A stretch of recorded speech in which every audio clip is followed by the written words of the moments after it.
اور اگر اللہ لوگوں کو ان کے ظلم کے سبب پکڑنے لگے تو ایک جاندار کو زمین پر نہ چھوڑے، لیکن ان کو ایک وقت مقرر تک مہلت دیے جاتا ہے، پھر جب وہ وقت آ جاتا ہے تو ایک گھڑی نہ پیچھے رہ سکتے ہیں نہ آگے بڑھ سکتے ہیں، اور یہ اللہ کے لیے ایسی چیزیں تجویز کرتے ہیں جن کو خود ناپسند کرتے ہیں،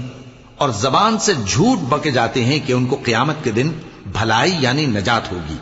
کچھ شک نہیں کہ ان کے لیے دوزخ کی آگ تیار ہے، اور یہ دوزخ میں سب سے آگے بھیجے جائیں گے۔